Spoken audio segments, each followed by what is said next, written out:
All right. Good morning, everyone. I hope you guys have had a pretty fantastic week, hopefully.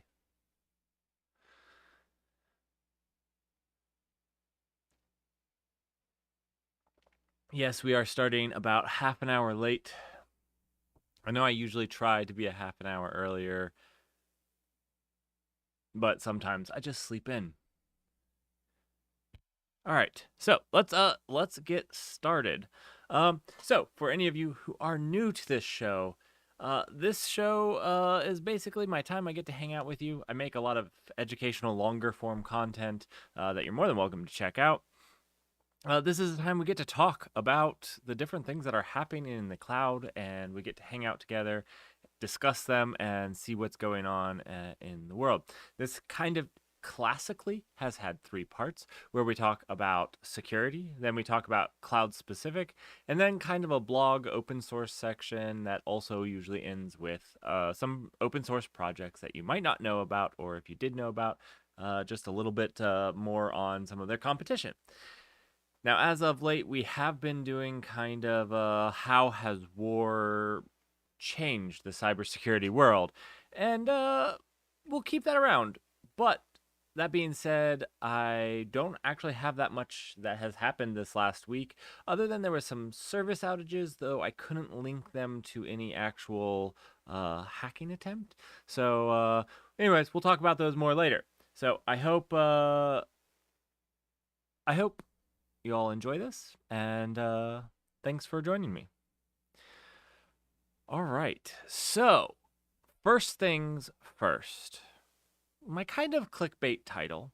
It's not really clickbait, it's just kind of one of the things that I find most interesting, most funny, and in this case, I really do mean it. This is probably the largest update to Go since its inception, since version 1. And that is Go version 1.8. Now, why is this so large? Now, Go has many, many problems.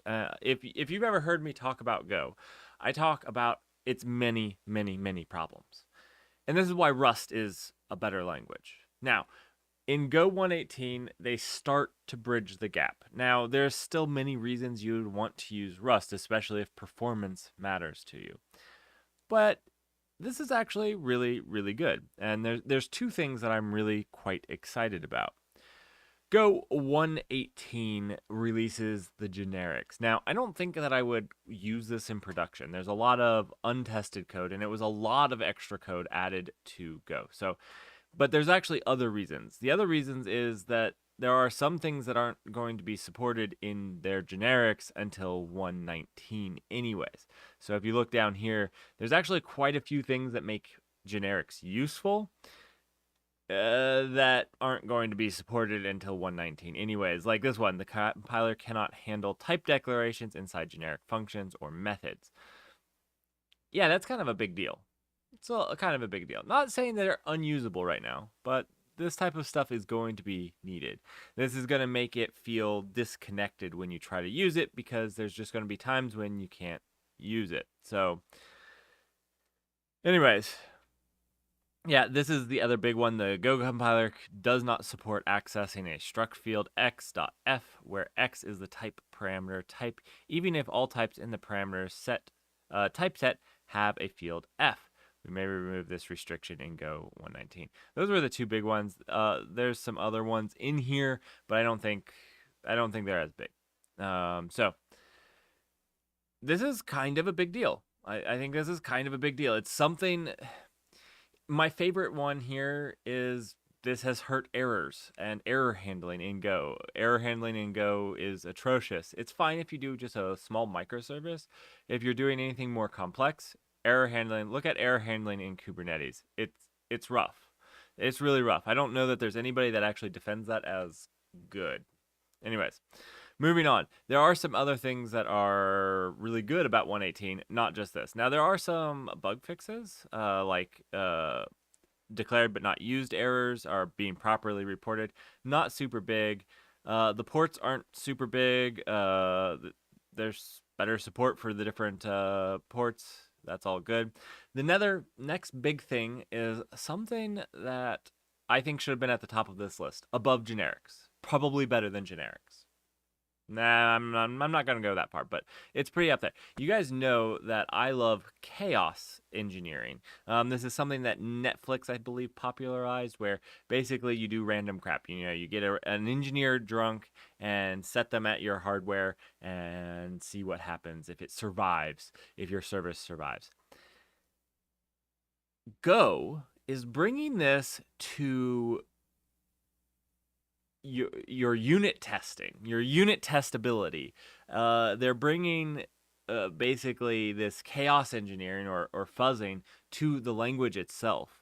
This is really cool, and I actually really hope to see Rust also include this. Basically, you're allowed to fuzz your application natively through Go. So, anyways, I'm actually probably going to release a video on this because I'm probably going to play around with it, see how it works, and give you guys my bigger thoughts on this. But I think that this could be huge because that randomability, that ability to be random and to do unexpected things is hard for a engineer to actually write a unit test or something like that that has that. So, anyways, really cool stuff. There's also some other stuff around Go Mod. Go Mod is another sore point where Rust is just way better with its cargo, but they are making Go Mod a little bit better. I don't like it that... So the Go Mod vendor and Go Mod Tidy are really great. Go Work... I don't know what Go Work is. Oh, it's the workspace module. Okay, got it. Never mind. This is actually kind of cool, and we should talk about Go Work at some point. I was going to say I don't like it when package manager or when dependency managers try to be package managers. We can talk about NPM as a whole or Python. I really don't like it when your dependency management tries to be a package manager. Yeah, I really don't like it. I think you should do one thing and do it well. I realize that they share a lot of the same things. But yeah, I don't like it when people do it. So, yeah, you know what? Error handling in JavaScript is actually worse than error handling in Go. Just because you can find something worse doesn't mean that it's good. You know, we can talk about error handling in Fortran if you'd like.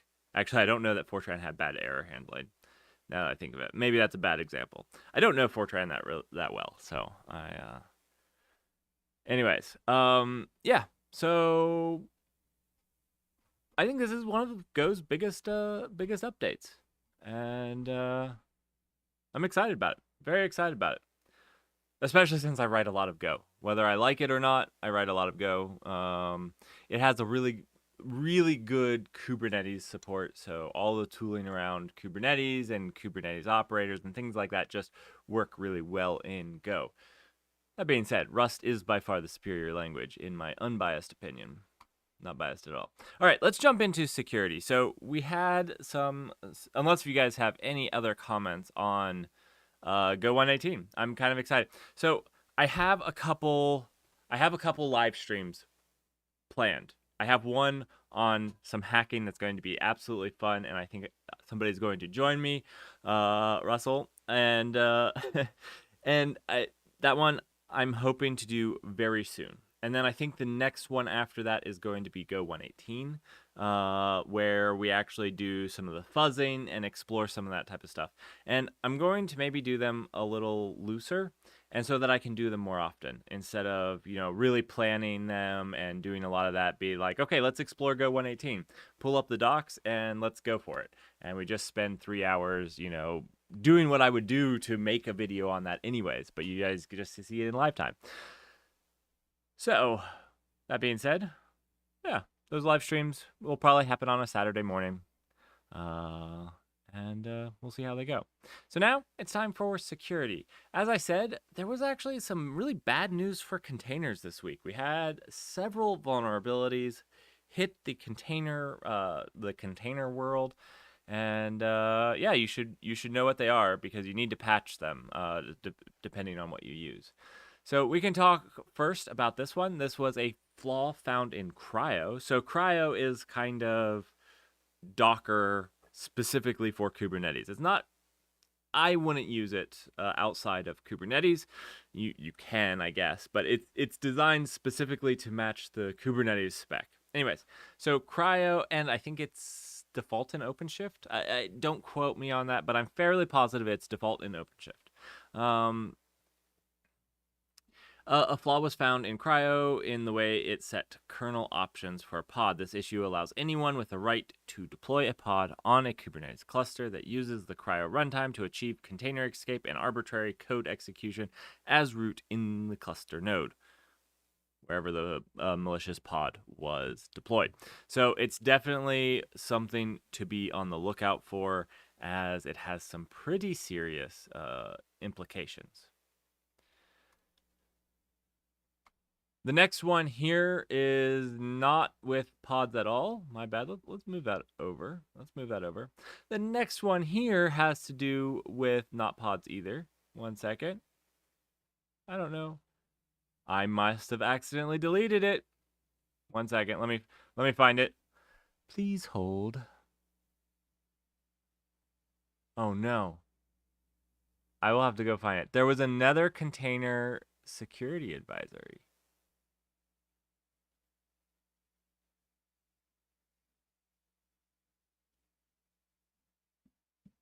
Well, I'll make a section in the comments with the security advisories, and there'll be one for the other one. I have another list that I'll have to go through of the things that I saw. I don't see it in one of my tabs. I do aggressively purge tabs that are like uninteresting or whatnot, because I probably have about double or triple the number of things at the beginning of the morning, and I kind of purge it down to the most interesting things. I know that there was 2 container security advisories, though. I'm sorry. I will have that in the links in the description. So it was another one where you could escape the container. And this one wasn't actually limited to just Cryo. Anyways, the other ones here that we have is a Linux kernel bug that is definitely worth checking out. Interesting, this is actually undergoing reanalysis, which I found interesting, at least. Meaning that, like, while it has a base score of 7.8, this could actually go up since it's under reanalysis. But it's, again, allows a local user to gain privileges because of a heap out of bounds. Again, this is a local user, so if you don't have local users or things like that, then or unprivileged users, then this has a slighter less blast radius, but it's definitely something to be worried about or cautious of. This I found mostly disconcerting. Is there's an infinite loop in the bn mod square root module, and this is basically a CVE for OpenSSL. And basically, when parsing certain certificates, you can actually have a denial of service because of the failure. So definitely be watching out for this, especially if you use the OpenSSL library. This I just found funny. Microsoft Defender tags Office updates as ransomware activity. I love it when this stuff happens. You know, you have massive companies and the right hand doesn't talk to the left hand, and all of a sudden you have a security tool marking your own stuff as ransomware activity. Pretty funny. The only actual security thing that happens that I found with regards to Russia is that they're doing the air gap for their entire country. I guess Russia has begun active preparations for disconnecting from the global internet. I don't speak Russian, so it was very hard for me to verify this, but I think that probably is true and is probably happening. It's something that most communist countries that want to control their citizens do, like China. You need to control their information. It's basically modern day book burning with censorship. I get censored here. I don't know why my channel actually gets censored because, I don't know, I don't say anything really edgy. But my channel does get censored. These live streams get demonetized and everything because I'm an edgy person and I say a lot of horrible, mean things. I don't know why. Anyways, that being said, for the person that reviews this video, when I say, hey, it's not a horrible video, please, can you guys stop doing that? But that being said, that's kind of falls in place. You got to control the flow of information, and it's modern day book burning, censorship online, and disconnecting yourself from the global internet so that you can control the flow of information. And that's really it for security. Now we just have some cloud news. I actually have some really interesting cloud news. I found some definitely cool things coming up. Google, I think, is shooting itself in the foot. I feel like Google's cloud is the least competitive at this point.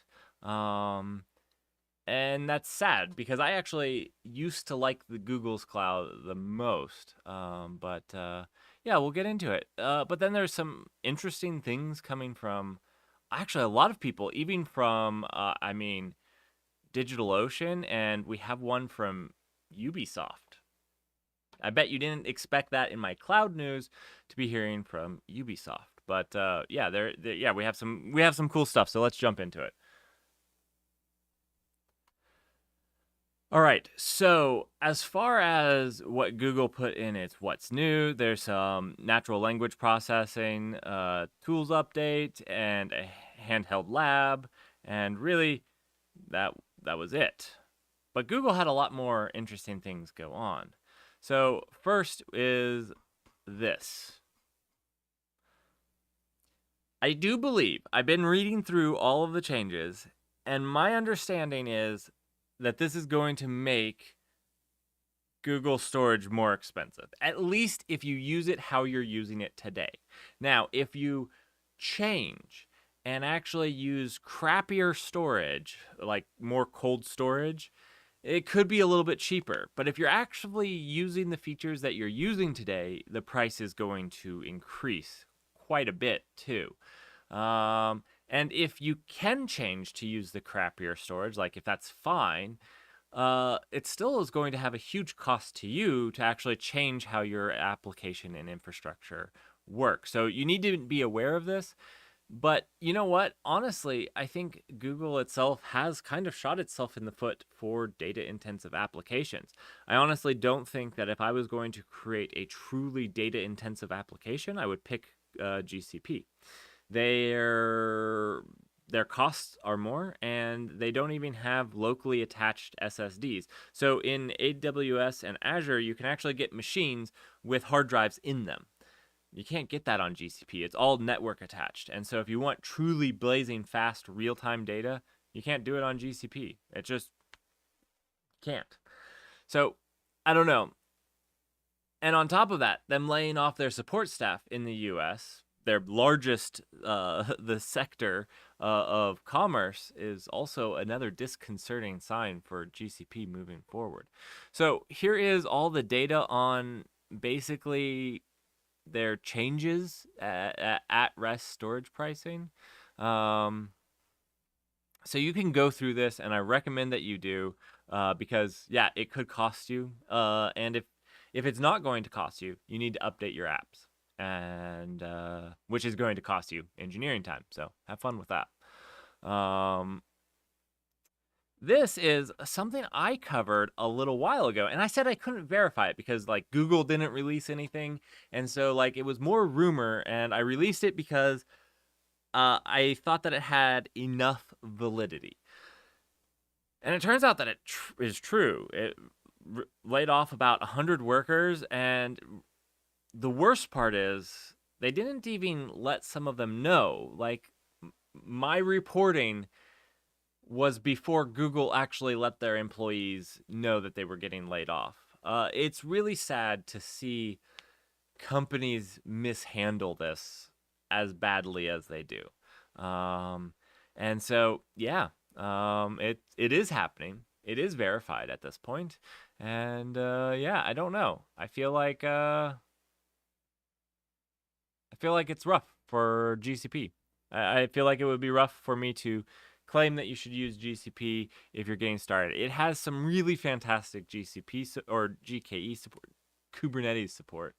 It's one of my favorite Kubernetes distributions. Although BottleRocket is really cool, not going to lie. But yeah, anyways, that's happening. Google Maps was down.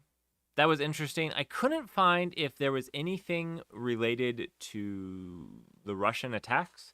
I know that a lot of cybersecurity activity has been going on, but I couldn't find anything that points that to this. There was actually several disruptions. Even GitHub was disrupted for a little while. And again, I couldn't find anything that specifically pointed its fingers at Russian attacks. Just GitHub was down for a little while. Google did finally release Google domains as generally available after, I don't know, 7 or 8 years. It's been out for a while. Google does not go out of beta for a long time. Azure, I didn't actually find anything really interesting except for some of their classic networking services. So if you're using some of their classic networking services, you have until August 2024, which is Microsoft is Azure does one thing well, or Microsoft in general does one thing well.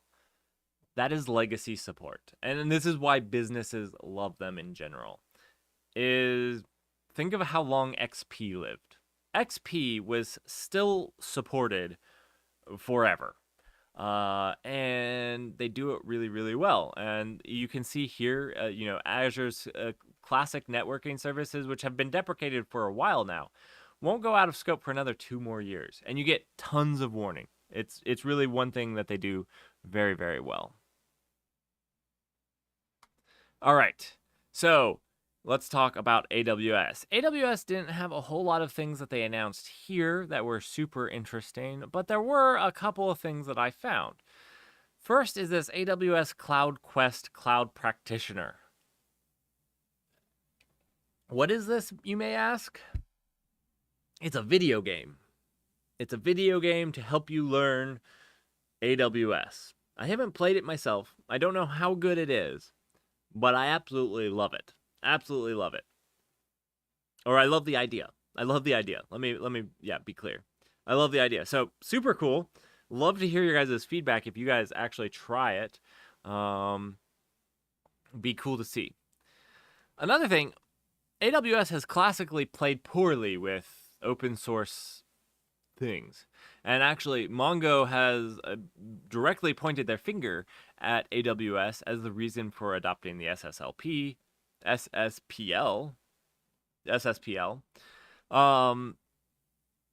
instead of the Apache 2, and I believe so was Elasticsearch and a few others. So, yeah, they have notoriously played poorly, but it seems like maybe AWS is turning a page and looking for a little bit more collaboration than they were. So that's kind of cool. Now, like I said, we actually have more news than just those for the cloud news. We have stuff from Cloudflare. Cloudflare is announcing the Cloudflare API Gateway. As I've said, I told you guys this 6 months ago, maybe a year ago. Cloudflare is looking to become a first-class cloud provider. Most people currently think of Cloudflare as a security layer, and a security layer only. But that is quickly becoming not true. I think that I could actually, at this point, write a full-fledged application purely on Cloudflare. You have their serverless functions, you have their durable objects for storage, and now you have an API gateway to handle it all. So they are quickly consuming what you would look at as a cloud provider, and challenging all of those things. Every single time that they release one of these things, I actually think that they do one of the best jobs at it. They do a really, really fantastic job. And I'm looking. Now, their offerings are still super limited. Do they have a Kubernetes service? No, they don't. I think that's kind of like the nail in the coffin. As soon as Cloudflare creates the, what would it be? CKE, the Cloudflare Kubernetes service, so CKS. As soon as they release CKS, that will be like the nail in the coffin. They're a fully fledged cloud provider. But yeah, Super cool. I haven't used their API gateway, but it exists now. WAF for everyone. This is another cool thing that Cloudflare does. They just try to make the internet a better place for everyone, and generally do a really good job at it. All right, so yep, you can go ahead and read about this. I do need to get hurrying up to meet my timeline, so I'm going to move on. But if you don't know what this is, let me know. We can cover it.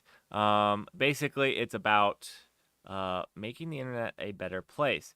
So this is the unmetered DDoS. They've done, again, they keep trying to revolutionize security. And this is the Web Application Firewall. That's what their WAF stands for. It's free of charge. Super cool. Super cool that they would put the engineering time into doing this. And then letting everyone secure their application for free. So basically, it's a really great firewall. For free. Just to make the internet a better place. Obviously, they have ulterior motives. They get clients and customers because of these free things. You use this and then you pay for some of their other services because you're already familiar with how they operate and because they do a good job. But I think that's completely acceptable. It's a fantastic business model. We'll give you some fantastic things for free that anybody can use, and you don't have to sell into our thing. Last cloud piece of news before we get into the Kubernetes section of the cloud, and that's DigitalOcean released their DigitalOcean API specification, Open API specification. Open API, if you don't remember, is Swagger, or what used to be Swagger. And they release all of their APIs as an Open API specification, which is really cool because you can actually generate client code for whichever language you want based off of this Open API Swagger specification. It's super cool, and I love that DigitalOcean does that. All right, so that was a lot of cloud news, but we're not done yet. We still have Kubernetes Cloud. So this first one is a lot of speculation, and it's all based off of a title. But I thought it was pretty cool, and I couldn't find more information, so I wanted you guys to know that it was a little bit of speculation. Because I couldn't find any more information on it, but I'm basing it off of this fantastic title. Ubisoft, they make games and game software. Made this releasement trailer of Ubisoft Scalar. If you watch it, it's nothing super special. They claim to modularize the game parts and make it so that it all scales independently. Blah, blah, blah, blah, blah. What really got me was if you actually go and watch this video. Okay. Well, never mind. One second. You got to go onto YouTube. Let me go onto YouTube. Okay, yep, right here. Right here. If you actually go here, a cloud native technology. Now, in it, they hint at like making the engine microservices and whatnot. But are they actually meaning that they're kind of game engine? They don't call it a game engine. They said a cloud is not a game engine. It will work with game engines. Do they actually mean that it's based on Kubernetes?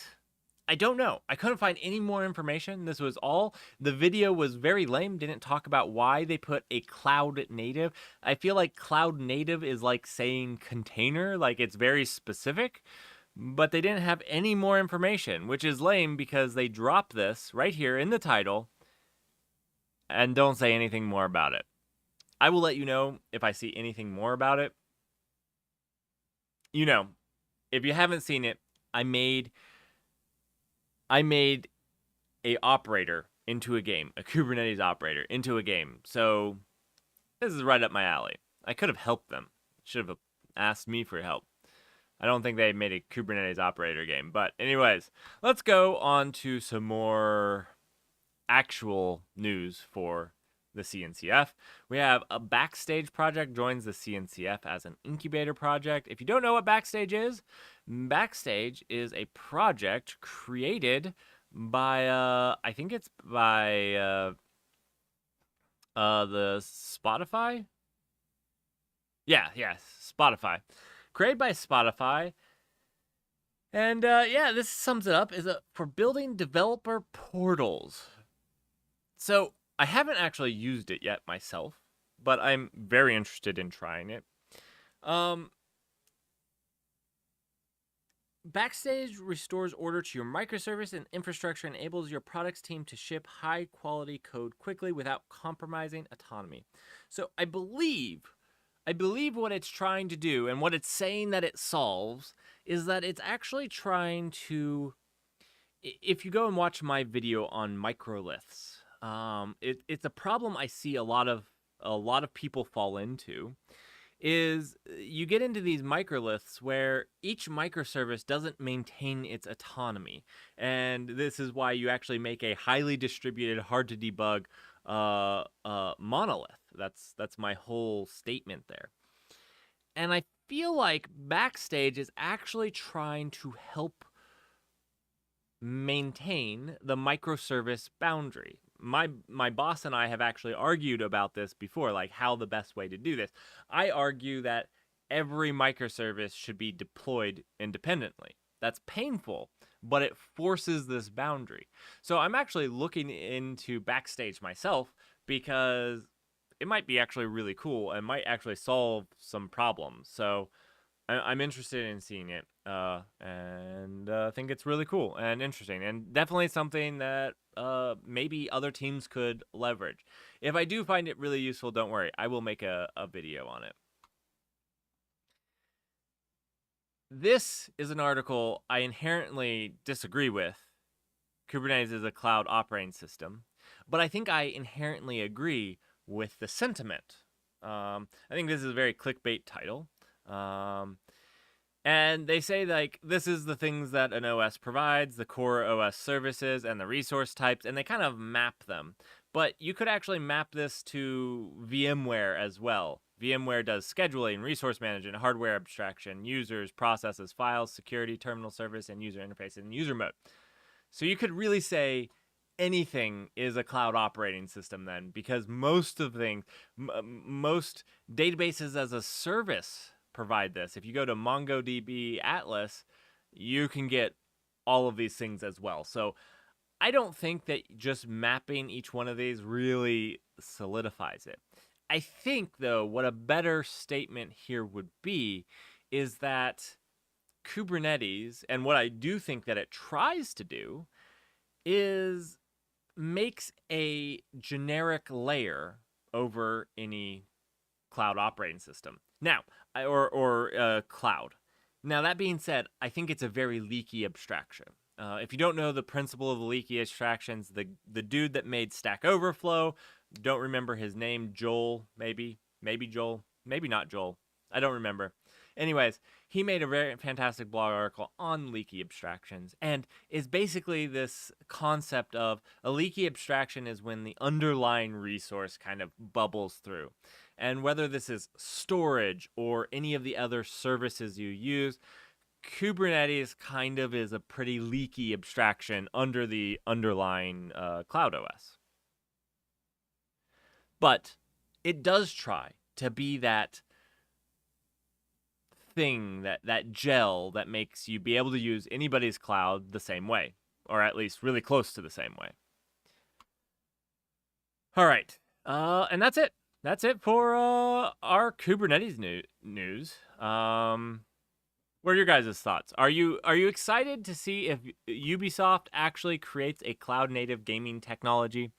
I don't know if they will or whatnot, but it's interesting that they picked the cloud-native technology. I'm also really interested in the Backstage project. I'd love to hear from any of you if you've had experience with Backstage. It's a fairly new project, unless if you're in Spotify. So I don't know if anybody from Spotify listens to this. If you do and have experience with it and like to share some of that, please join the Discord and share it with us. I'm going to be exploring it to the best of my ability. As if it does what I think it's saying that it does, it's really quite interesting. All right, and that's it. That is it. And now we're going to move into just a short, I found some blog articles that were good and fun to read. I hope that you guys all liked that cloud news and that it was useful. Please leave your comments on how I can make this more useful and what you like and don't like. I love critical feedback. You can be nice with your I don't like, but I love it when you say what you don't like. All right, let's move on. This I found funny. Red Hat effort to shut down WeMakeFedora.org deemed harassment. Love it. And a classic IBM. Basically, their claim was completely baseless, and so the DNS ICANN basically not only denied their claim, but said that they were being harassing, making the claim. So good for them, and shame on you, Red Hat. Don't do that. This was a blog article that I want to warn you before you go and read. I found it quite interesting. It goes into depth on some things that I know about half as much as the poster does, but it's all about how programming languages communicate. It doesn't sound like it. C isn't a programming language anymore. That doesn't sound like how do programs communicate, but that's exactly what it is. That's what it lays the groundworks for. Is C is, and I apologize, this blog does have some language in it. I apologize for that, but it's actually a really cool deep dive into how C even now affects languages like Rust and Swift. Rust and Swift, two of my favorite languages, have this gnarly abstraction when talking to operating systems and when talking to other languages. And the reason they do that is because C has become this programming interface. It's the language that everyone talks. And yet, it's a horrible language to talk. It's like English. English is the language of business because it's the language everybody talks, but it's a horrible language. There are much better languages out there. No, not French. That's actually a worse language. Like I said, just because something is horrible doesn't mean there's not something that's worse. There's definitely worse than English, but English itself is a pretty bad language, but everybody speaks it, and that's pretty much what this person goes through. Anyways, I think you should read this blog. Even though almost none of us do C, I don't think any of us on this channel do C professionally. It was a really good read. I absolutely loved it, and it will take you a little while to read, but it's definitely worth it. This is something I got hit by. You see this GPU performance versus power. The thing that this graph doesn't show is this dotted line here for the M1 Ultra is flat. That's actually the line. I haven't done a M1 Ultra review. I have it, and I've been using it. I've programmed an entire application using it, but my review isn't good, and I don't think people like that. I think that they don't like bad reviews. The M1 Ultra, the M1 Max is fine, and the hardware is fine, but for what you pay and what you get and the charts and stuff that they gave you, it felt very lacking to me. Let me put it that way. It's good, but yeah, I don't know. I'm also not a hardware reviewer, so maybe people wouldn't want it anyways. I found this interesting. A researcher used a 379-year-old algorithm to crack crypto keys found in the wild. That's horrifying and cool at the same time. So you should read this article. I thought it was interesting. I didn't actually verify that this happened. I'm trusting this article. Maybe that's a bad trust, but it's definitely interesting. So yeah, I need to dig deeper into that. All right. So something I have said is that if I can get Linux running on the M1's Mac Minis, I would run a Kubernetes cluster off of it, and it would be a fantastic, low power, fantastic cluster machine. And we're getting closer. Ashley Linux, which is based off of Arch, is technically supports Apple hardware. Now, it's missing some features that I desperately would need. Basically, I really want the GPU acceleration because I want to do machine learning on it. I don't care about Bluetooth. I don't care about HDMI. Thunderbolt I do care about because that's how I'm going to expand the storage for it. Neural Engine, again, would be nice. Video codec, not interested because I'm not doing like video streaming off of it. CPU deep idle, I do really kind of want. I don't know if it would actually be useful in a Kubernetes cluster because I don't ever think that you'd go to deep idle anyways. Sleep mode, don't care about. Camera, don't care about. Touch bar, don't care about. So it's actually really, really, really close to being able to do this. And I'm really excited about that. Like, really excited. I've been wanting to build a home server, but servers generally are really expensive to run. People don't think about it, but the electricity cost alone is really expensive. And the Mac Mini computation for electricity is just fantastic. If I can get Linux running on this and get Kubernetes, it's going to be my dream home setup. Absolute dream. So I'm very excited about that. All right. So if you're new to coding and are trying to, this is something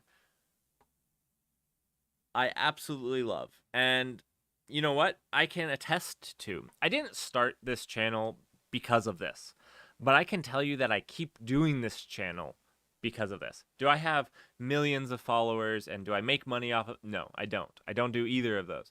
But what I do is two things. One, I help other people, which is the original reason that I started this channel.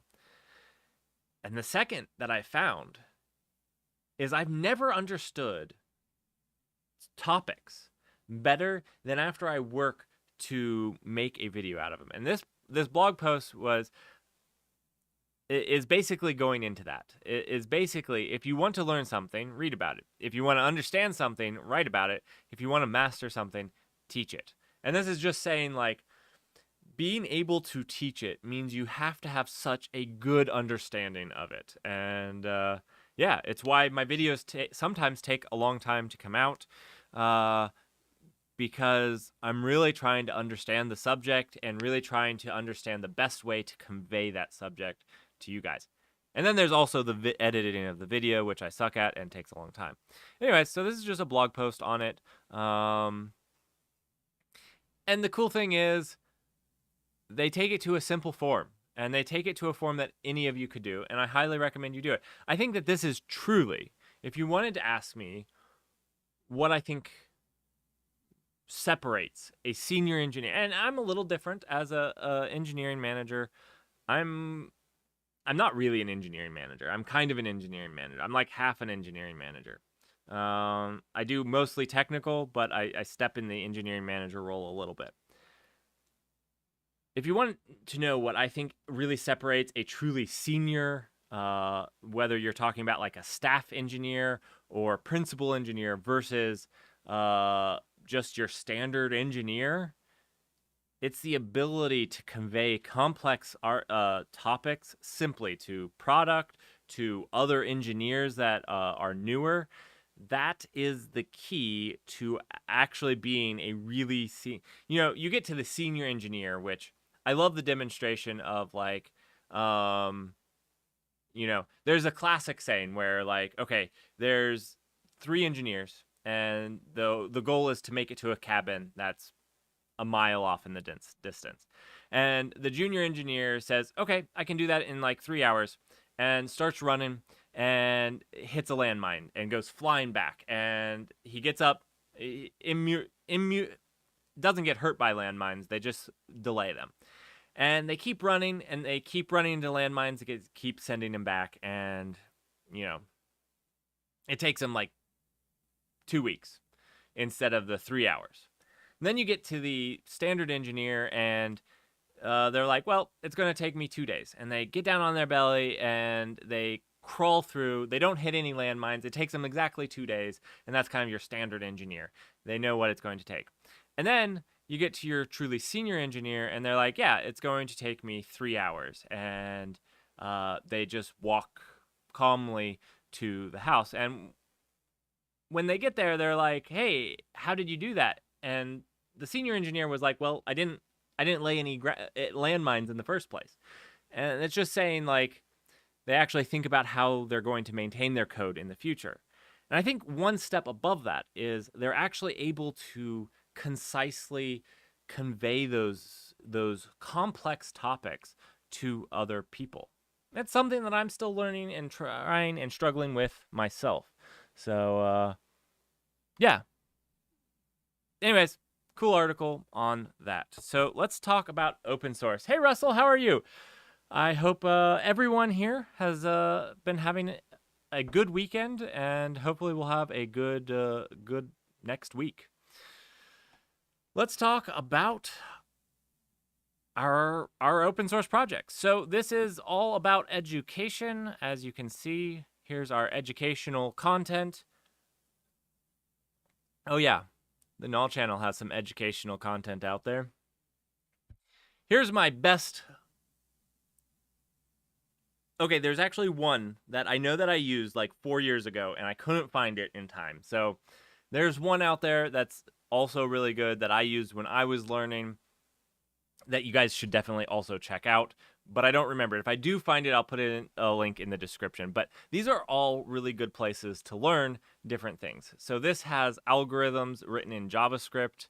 I don't do JavaScript, but if you do, that's this one. This one is the Free Code Camp. Not quite as good as the Null channel, but the Free Code Camp does a pretty good job, I have to say. I'm being sarcastic. They're way better than the Null channel.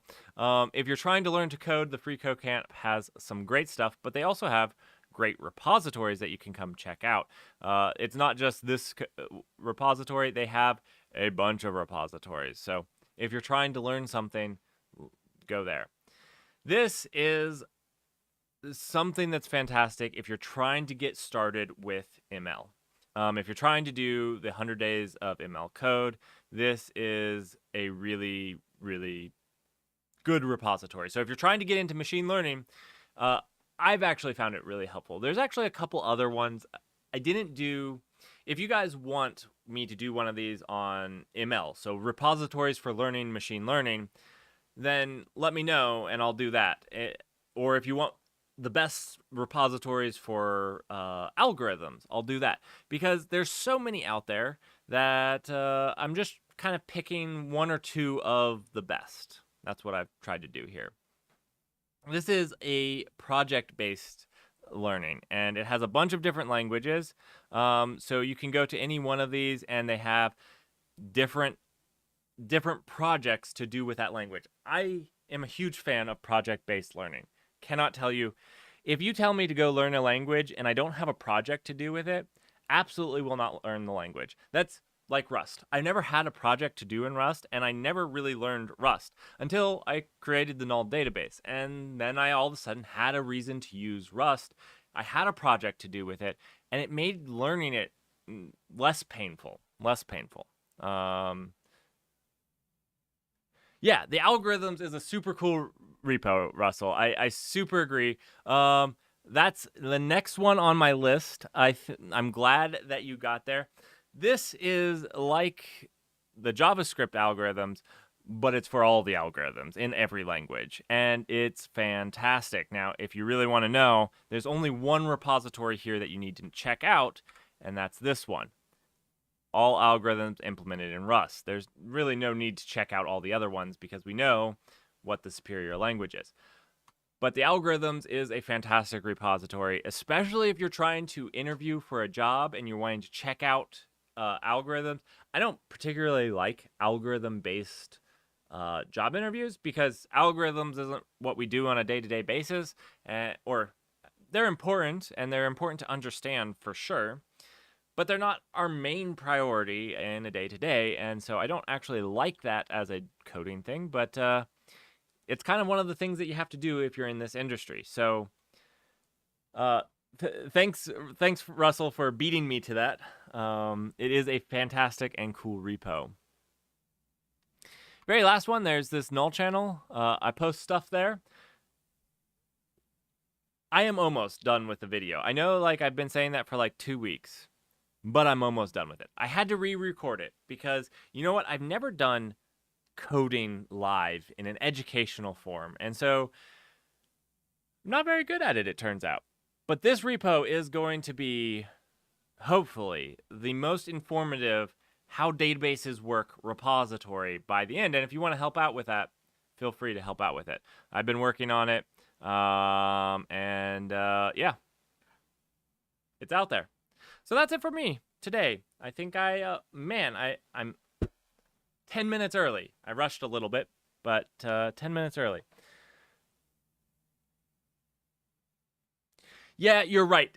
So Russell has a good choice, and I was only half joking here with the algorithms. I do love Rust, as all of you know, but I believe Python has the most number of algorithms implemented. If you look, it will say all algorithms implemented in Rust.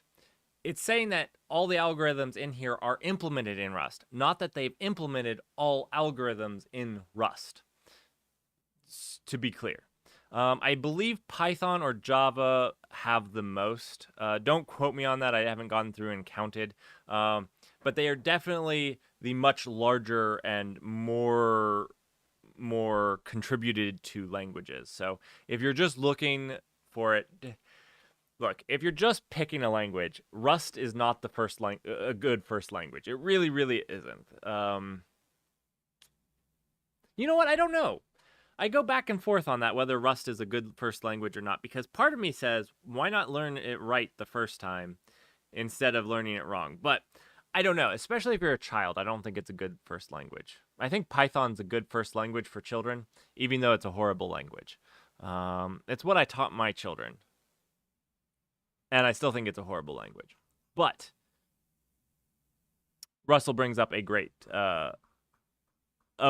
point, because these definitely implement way more algorithms than all the other ones do. So anyways, good point. Thanks, Russell. Yeah, you know what? Maybe that's something we should do. Maybe that's a good live stream. Is go pick a Python algorithm, write it in Rust, and make a PR. Would people be interested in doing that? That sounds scary. We have to pick an easy one that's missing. If somebody finds me an easy one that's missing, none of this quantum crap or physics, because or linear algebra. That's a trap that I'm not falling for. I have done enough linear algebra to know that putting this in an algorithm sounds like the scariest crap I have ever thought about doing. Maybe next year. But maybe if we try to find one of these easy ones, if I find one, I'll make a live stream out of it. Or a video. Maybe both. That would be a cool way to support the community, too. Do stuff for the community that also makes educational content. I like the idea. Nice idea, Russell. You have a lot of great ideas. If I had more time, I would love to do one of those a month. If I was a full-time YouTuber, that's what I would do. I would have one live stream a month where we take an algorithm and implement it in another language so people could see it in another language. That would actually be really, really fantastic. Or if I didn't just suck so much at programming and could do it a little bit faster and easier. I feel like that's my problem. All right. Well, thanks everyone for joining me and hanging out. It was good to see you all. I think this was a good stream. I think we had a lot of interesting topics around the clouds. I know we spent a little bit of time there on them. Who's here excited about Go 118? I know that was at the very beginning of this video, so I'm very excited about it. It has two big features, the generics, but also the fuzzing. I actually don't think the generics are going to be that useful until 119 anyways, because that's when they're like fully implemented in 119. They're kind of just half implemented now. But the fuzzing ability is not only something that I think is super cool and super useful, I think it's something other languages should adopt and really is going to expand there. So I'd love to hear your guys' feedback on what you think about that.